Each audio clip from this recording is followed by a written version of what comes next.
माथा फट जाता, हम लोग सब मर जाता। हम कभी ऐसा हमला नहीं देखा। এই নোংরা রাজনীতিটা বন্ধ হোক, বিরোধী দলের কণ্ঠরোধ করা এইভাবে অন্তত যাবে না। আর যখন জননেত্রী মমতা বন্দ্যোপাধ্যায় বিরোধী, কোনোদিন বাংলায় এই জিনিস দেখেনি যে ভয় আউট ভরসা ইন, ঠিক তার উল্টোটা দেখাচ্ছ।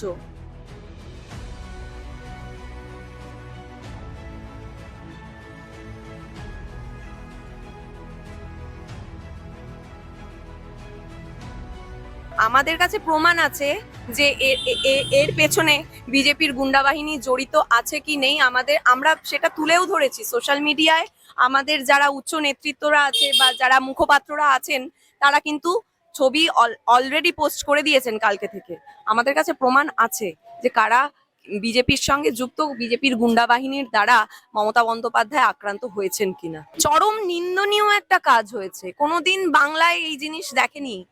তিনি 3 বারের প্রাক্তন মুখ্যমন্ত্রী, 7 বারের সাংসদ, ওনার নাম বিশ্বজোড়া।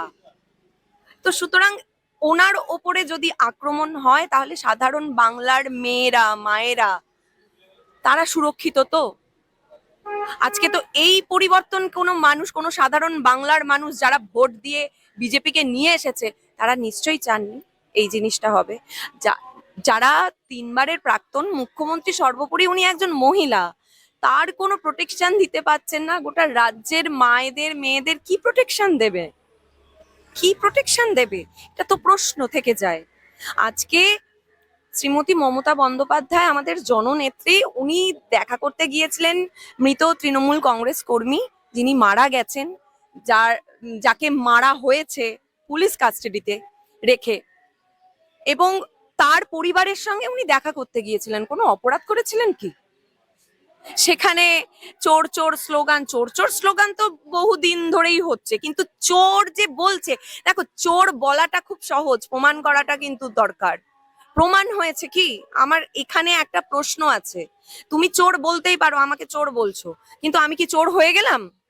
সেটা প্রমাণ তো তোমায় দিতে হবে। আমি চুরি করেছি, আমি কি কি জিনিস চুরি করেছি, কি জিনিস চুরি, কি কত টাকা চুরি করেছি, সেই জিনিস কি আছে? সেই ফুটেজ কি দেখাতে পারবে কেউ যে মমতা বন্দ্যোপাধ্যায়, অভিষেক বন্দ্যোপাধ্যায় চুরি করেছে?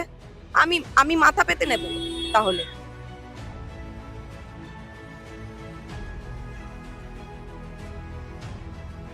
একেবারেই তাই। কারণ 21শে জুলাই প্রমাণ করে দিয়েছে মমতা বন্দ্যোপাধ্যায়ের সঙ্গে সাধারণ মানুষ আছে, বাংলার সাধারণ মানুষ আছে। সুতরাং শুধু বাংলার সাধারণ মানুষ না, পাশাপাশি যে রাজ্যের সমস্ত উচ্চ নেতৃত্ব থেকে আরম্ভ করে সেখানকার সাধারণ মানুষরাও মমতা বন্দ্যোপাধ্যায়ের পাশে আছে। সেটা তোমাদের এইরকম ধরনের portal news, Hindi portal news গুলোতেও দেখতে পাচ্ছি, অনেক দেখতে পাচ্ছও তোমরা ইভেন। তো সেটাই বলবো যে জননেত্রীর নামটা হচ্ছে মমতা বন্দ্যোপাধ্যায়। এই নামটা ভুলে গেলে চলবে না। লড়াইয়ের আরেক নাম হচ্ছে মমতা বন্দ্যোপাধ্যায়। উনি লড়াই করে যাবেন। এই জিনিস নিয়ে আমাদের ভয় দেখালে হবে না। আমরা ভয় পাই না, আমরা ভয় পাবো না। কতজনকে অ্যারেস্ট করবে? ওদের থানা, জেল হয়তো কম পড়ে যাবে। আমরা এতজন লড়াই করে এগিয়ে যাব, ওরা অলরেডি ভয় পেয়ে গেছে। 21শে জুলাই এই যে এত বাংলার এত মানুষ মমতা বন্দ্যোপাধ্যায়ের সঙ্গে আছে, সেটা তো প্রমাণিত। এবং সেই কারণে সেই দিন তো 21শে জুলাই তো 3টে জায়গায় শহীদ স্মরণ হয়েছিল, 3টে জায়গায় শহীদ স্মরণ। সেটা তোমরাও মানে দেখেছো, নিজের চোখে সেটা দেখেছো যে আজকে মমতা বন্দ্যোপাধ্যায়ের মিটিং এ কতজন বাংলার মানুষ ছিল আর অন্যান্য শিবিরে কতজন ছিল।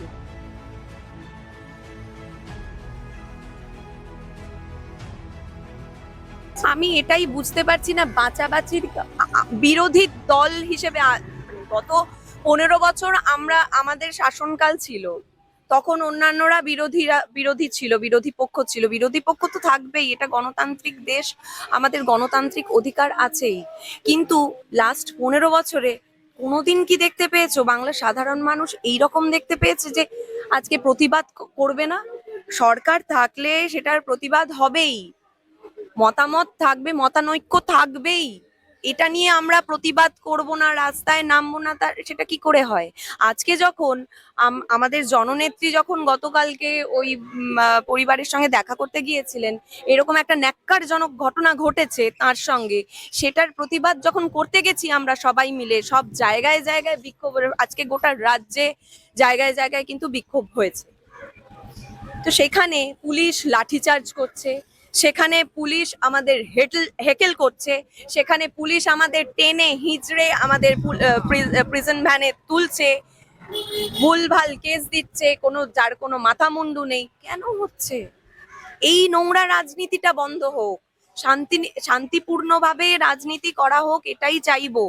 বিরোধী বিরোধী দলের কণ্ঠরোধ করা এইভাবে অন্তত যাবে না। আর যখন জননেত্রী মমতা বন্দ্যোপাধ্যায় বিরোধী হিসেবে আছে, বিরোধী দলনেত্রী হিসেবে তার গোটা দুনিয়ায় নাম আছে, সেটা নিশ্চয়ই আমার বলার অপেক্ষা রাখে না।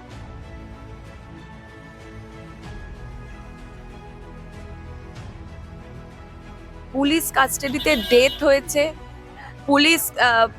পুলিশের মানে যখন পুলিশ প্রশাসন, মানে এই নতুন সরকার এলো, এই সরকার আসার পরে তুমি দেখো তো কতগুলো আমাদের ঘটনা হয়েছে, বলো, রেপ কেস হয়েছে, তার কোনো রকম কোনো সুরাহা হয়েছে? তার তো কোনো রকম কোনো সুরাহা হয়নি। অথচ সবাই মিলে দেখাচ্ছে আঙুল তুলে 15 বছরে কি হয়েছে, 15 বছরে যা হয়েছে এর থেকে বেশি হবে। আরে এর জন্য কি পরিবর্তন চেয়েছিল বাংলার সাধারণ মানুষ? এটা দেখতে চায়নি বাংলার সাধারণ মানুষ, দেখতে চেয়েছিল উন্নয়নমূলক কাজ, গঠনমূলক কাজ। এখানে তো ধ্বংসাত্মকমূলক কাজ দেখতে পাচ্ছি আমরা। সেখান থেকে দাঁড়িয়ে কোনো উন্নয়নমূলক কাজ হয়েছে 3 মাসে? তুমি বলো তো। আজকে হকার উচ্ছেদ করে দিচ্ছে কোনো কোনো পুনর্বাসন ছাড়া। আজকে আজকে এই যে শিক্ষার্থীরা ঘুরে বেড়াচ্ছে, মানছি খুব অন্যায় করেছে আমাদের সরকার থাকাকালীন, কিন্তু তোমরা পরিবর্তন করে কি করছো? তোমাদের তো পরিবর্তন এই কারণেই বলে, তোমরা একটা নারা দিয়েছিলে যে ভয় আউট ভরসা ইন, ঠিক তার উল্টোটা দেখাচ্ছ। সাধারণ বাংলার মানুষ ঘর থেকে বেরোতে পারছে না তোমাদের ভয়ে। তোমরা থ্রেট করে আসছো, এখানে যাবে না, ওখানে যাবে না, এই করবে না, ওই করবে না। তো এই বিষয়গুলো বন্ধ হোক, নোংরা রাজনীতিটা বন্ধ হোক, শান্তিপূর্ণভাবে বিরোধীদেরও রাজনীতি করতে দেওয়া হোক, এটাই কাম্য।